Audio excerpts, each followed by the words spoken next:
السلام عليكم ورحمة الله وبركاته أخواتي سدوا هذا وولاشين ومنصور عاو حان إدين هاي قصة آديات أنا شخصيا يحنو جسي عاو حان جوجنا ودن كاس إيو مصر قصة ما قصة آديات وحنون بدن كسو دوا هذا أخواتي عاو حان جوجنا هالكاس إيو مصر قصة ما قصة آديات مارتي عجيبة قبل قصة يكون عدو حالي هذا ياسمين ويلكنا وحالي هذا سعيد قصدان waxay ku qosaysaa gabar la dhoo Yasmin iyo wiil la dhoo Saciid hadaa idin dul maro gabadhan waxay ahayd gabar aabeed aad iyo aad u jecel ayadii aabeed xiriir aad u weyn oo ka dhaxeeyo oo maaragtay mar walba aabeed saaxiib la ah ama xiriir aad u weyn la leh aabeed dagaal ka dhacay xaafadooda oo dagaal weyn dagaalkii dartiisa aabeed qof dad ayuu dilay oo dagaal qof kawkama uusan laakiin dagaal oo uu dhibaato dad gaarsiiyay kadibna aabii waa la xiray أبي مركي الحري كبر مركز أفري 8 سنة جرتي أبيد الحري أبيد مركي الحري ويل درس كودا أو سعيد ويل كان ليه هاي درس كودا أيوة هاي ويل كي أي كبدي معرتي حرير في عيشان إنه مركو بنانك كأركو دو أرجو كلك بسار روسو وحسيو وما فهمت نقاليو anyway واسكت قاني واسكت المو أفري 8 سنة جرتا ويجعلاتي مر على مركي جعلاتي hooyadeed way aragtay waxay ku tiri ninkaan aan jecelahay waxay tiri ninkaan si u jeclaanay 14 sano jirta iskuulkaada dhigo wax baro iskala sheekaysta laakiin guur iyo waxa ku fikir ma ay tiri ilaa ninkaan waa jecla waan rabaa inaan guursadaan rabaa hooyadeed waxay tiri okay adeeradaan la hadlaa adeeradeeda loo bandhigay waxaa la dhalatay 5 gabdhood iyo 2 wiil familka markii loo bandhigay waxay dhaheen aabbahay u tagaynaa beeda xabsiga loogu tagay waxa la yiri gabadhaadi inay guursatay rabta wuxuu gabadheeda si u guursanay gabadheeda gabar yar waay waxaad ku dhaadeen aabbahay maadaama ani aan isjecelna oo ani ay saaxiibna hadaa ninkaas guursatay aabbahay agtiisa waa ka dhimatay waxay tiri waxa soo dhan iima cadda ninkaas waxa ahayn aniga ma rabo hadii la igu dari waayeen waa raaca anyway waxa la go'aansaday gabadhii in ninka lagu daro marka 14 sano jirtay 2 sano kadib loo meheriyay markii loo meheriyay markaas wuxuu jirtaa 16 sano jirtaa anyway gabadhii ninka sidii loogu meheriyay ninku ma shaqeysto wuxuu ka shaqeeyaa meelaha gareeshka baabuurta lagu sameeyo gareeshka asaga ma la shaqaalo ka yahay wax ma soo baranin nin aqoon lama ahan nin maaragtay markaas asaga 22 sano jira anyway 4 sano ayada ka weyn 22 sano jira ninka adi waa loo meheriyay gabadhii sidii guriga hooyadiisa la degtay guriga hooyadiisa kula nooleed aabii safar uu ku maqnay hooyadiis iyo walaaliis guriga dhinac ka degtay sida ayagoo gabadhii wiilka isku qabaan oo sida ay isku nool yihiin maalmaha kamid ah oo intuu soo wacay oo wuxuu ku dhacay gabar Leeyla la dhaho gabadhaasna waxa dhashay gabar ayada adeerkeed dhalay gabar ayada adeerkeed dhalay ilma adeer yihiin gabar yar ay dhashay oo Leeyla la dhaho markaas 14 sano jirto oo inta soo wuxuu igu yiri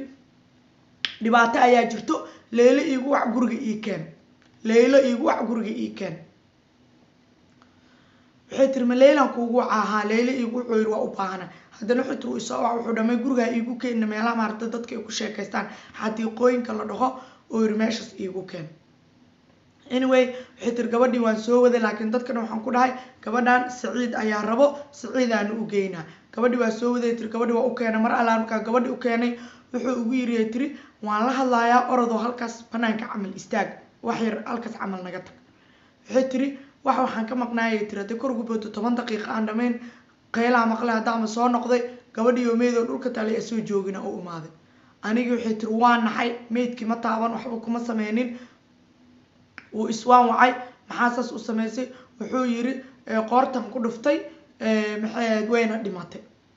kadib waxay tiri aniga waan baxay hooyaday gurigeedan tagay hooyaday u cararay sida wax u dhaceena u sheegay isla markii aan hooyaday la joogo askartiya imaatay dada meeshii meedkii ku arkeen askartiya la wacay dadka xaafadan way arkayeen gabadhan in aan ninkeyga u waco in aan ninkeyga u wado gurigooda xataa marka ka soo wada waxaan ku dhahay ninkeyga u baahan inuu la hadlo anyway waxay tiri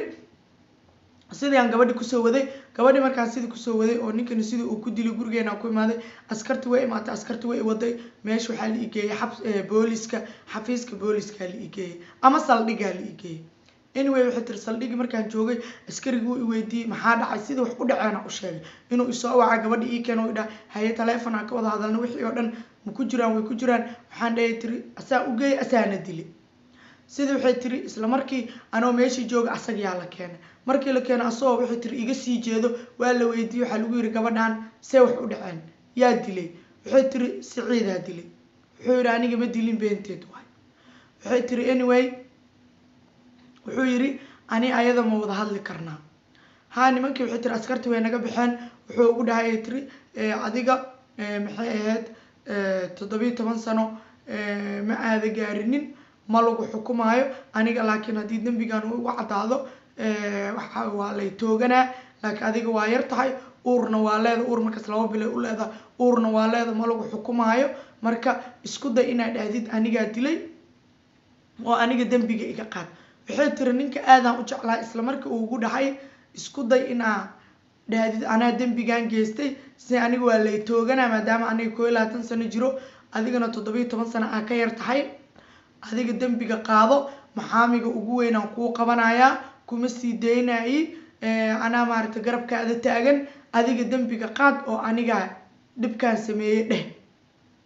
markii hore wuxuu tiri askariga waa idin soo dhaafay wuxuu na dhahay bal asaa wuxuu tiri iga codsad inaani askaligii noqon oo aan la hadlo bal si aan ula hadlo uu maarta dambigiisa u qirto waxay tiri bilcagsa dhacay aniga ayaaba dambigii qirto meesha asiga dambiga ka qirla dambiga aniga ayaa qirto anyway waxay tiri markii uu saas igu dhaay isla markii ugu dhawaalay toogana aniga waxay tiri khalaas markuu igu dhawaalay toogana adiga laguma tooganaa 2 sano lagu xiraa urna waa leeda kadibna waa lagu soo deynaa ee adiga dambiga qaad oo adiga waxa tiraahdaa maxay ahayd aniga dilay sidaas darteedna aniga iiga saar mowduucan isla markii waxay tiri hadalkiisii ayaan u yeelay markaan oo soo baxay ninkii askariga waxaan ku dhahay aniga ayaa leeyla dilay wuxuu yiri maxaad ka wadaa aniga ina asaga qancisaan kuugu dirmay mush inuu asaga ku soo qanciyo asaga uu dambiga ka qaadid mayaan dheey tiri aniga ayaa leeyla dilay sidaasaan u dilay waan kala tuuray waxay tiri marka aniga gabadha laguma dilin wax dhib ah gabadha maarta qoorta dhib qoorteeda uu maarta wax ka gaarin intuu kala tuuray qoorta miyay ka jabtay anyway waxay tiri waxaan dhahay waan kala tuuray because waxay tiri sawirro gacmiga lagama haayo dibkii waxaan ku geystay meeshii ma yaalo wixii marka asaga uu markaan wacay oo ugu dhahay waan tuuray oo way dhacday qoorta wax ka gaarin sidii aniga dhahay tiri markii waxay tiri sidii aniga aan dhahay waa lay waday tiri meel waxa la igeeyay maarta guri camal ah because waxay tiri xabsi leeyma geen karo wili waan yarahay meeshii markii la igeeyay tiri sidii uu iiga tagay dib dambe iguma soo noqon tiri dib dambe iguma soo noqon aniga waxay tiri familkii gabadha gabadhii familkii ka dhalatay familkeygii weerareen guryaheeni waa la gubay familkeeni way carareen familkeeni waa la dhibaateeyay asaga waxay tiri waan wacay telefoon dambe igama qabanin meel dambe aan taagana sooma istaagin ka anna inuu waxba sameynba uu baxay tiri naagu guursaday ilmuu dhalay adduunyadiisu iska raacday aniga waxay tiri meeshii aan 2 sano joogay gabadheedii yareed uurkii waan dhalay tiri gabar ayay ii noqotay gabadhii familkeyga ii qaadeen sidii waxay tiri aniga la igu qabtay 15 sano xariga ayaa la igu xukumay tiri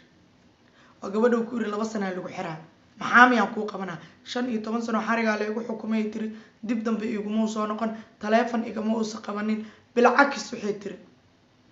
habartiisu ii soo diray oo ay dhahayso gabadhii yareedo aniga aan dhala xataa wuu diiday tiri in magaciisa la siiyo gabadhii wuxuu yiri aniga ma aana dhalin meel ay ka keentana ma aqaano anoo waxay tiri warqada cadeynta haysato guurka ahayd wuu inkiray tiri gabadhii yareed inuu dhalay habartiisna waxay ugu tiri hebel Siciid ma ictiraafayo inuu gabadhan dhalay sababtoo gabadhan inuu dhalay ictiraafo dambiga inuu asaga uu xaq u leeyahay ayaa soo cadaanayso waxaa la aaminsan yahay tiri in maaragtay aniga aan gabadhi dilay oo asaga uusan shaqo ku lahayn oo dambigan oo dhan oo beri uu ka yahay sidaa darteedna waxay tiri aniga dambigii oo maaragtay oo aan ka qaaday dib dambe iguma soo noqon sidii uu naa ku aroosay gabadheedii yareed magacii waa loo diiday anyway gabadhan waxay leedahay familkeyga waa la dhibaatay asagana uu iska guursaday wuu iska noolyahay aabe waxay tiri uu ii imaado xabsiga uu iigu imaado wuxuu ugu yiri tiri wax badan aan ku habaaray habaarkeygina uu ka soo baxay wayna kugu macday sidaan uu kugu sheego waxay tiri mar waxaan isku dayay inaan maxaami qabsado oo aan dhaho wixii u dhaceen sheego waxa la igu dheey tiri arrintan kiiskan wuu xiran yahay adaa qirtay adaa dambiga anaa sameeyay haddana inaa haddi iko la furo dhaade aniga ma sameyn kuma suurtagelaysa la yiri marka hore ku ahayd sidaas uu kiiskan ku xiran yahay 15 sano oo xarigeed ayaan qaatay gabadhan waxay leedahay xabsiga haddii aan ka baxo wax ayaan sameynayaa gabadha wariyaha markay weydiisay maxaa sameynaysaa waxay leedahay ma kuu sheegay waxay leedahay ma dilaysaa ama ka aarsanaysaa mayay leedahay aniga meeshaan dambe kuma soo noqonayay oo meeshaan haddaan ka baxo ma raba inaan kusoo noqdo laakiin wax ayaan sameynaa waxaas aan sameynayana waxay tiri waa wax surprise ah waa wax waxay tiri surprise ah oo asaga maaragtay aan u rabo inaan uga dhigo surprise nimo marka waxay tiri laakiin aniga waxay tiri gabadha waxay ku celcelisay moodil inaa geysata horta mayay tiri aniga meeshaan inaan kusoo noqdo waa habeenkii laga yaabay gabadhaas marka nolosheedii oo dhan wuxuu ku burburiyay gabar yar oo 14 sano ayadoo jirtay ahayd jacayl been ah maskaxdeedii uu ka xaday nolosheedii dhan ay u burburisay faamilkeedii uga soo horjeesatay waxbarashadeedii uga hartay ayadoo yaray guursatay nin bila aadan maaragtay inuu si faa'iido lahayn dambigiina dusha ayuu ka saaray sidaasuuna asagii uga baxay gabadha xanuunka qisada wax ugu xanuunka badan waxa waay ilaa hadda waxay leedahay gabadha wariyaha ma weydiisay sababtuu u dilay ma weydiinay tiri sababta aniga asaga waxay tiri maba isla hadlin halkii mar oo taleefanka iga qabtay ugu yiri waan kala tuuray qoorta wax ka gaareen iyo halkii mar oo aan wada fadhiisanay oo ugu yiri dambiga adiga qaad aniga waa lay tooganaa mar allaale markuu ugu dhawaa lay tooganaa ay tiri aniga maskaxdayda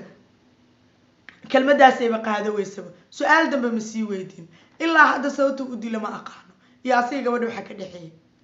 walaashii Umu Mansuur caawa qisadan ayaan rabay inaan la wadaago waa qiso aad iyo aad u xanuun badan waa qiso na tusayso qofka si kasta u jecesha iyo si kasta maaragtay walaalka ha noqdo ninkaada ha noqdo dambi aadan lahayn marnaba inaad qaadin sababta qofkii asaga dambiga galaba haduusan rabin inuu qaato maxaa adiga dushaada saaray videoga xiga inta ku kulmi doono like badan iska saara like lacag ma joogo waa ino videoga xiga iska saaraya lacag ma jooge assalaamu calaykum waraxmatullaahi wabarakaatu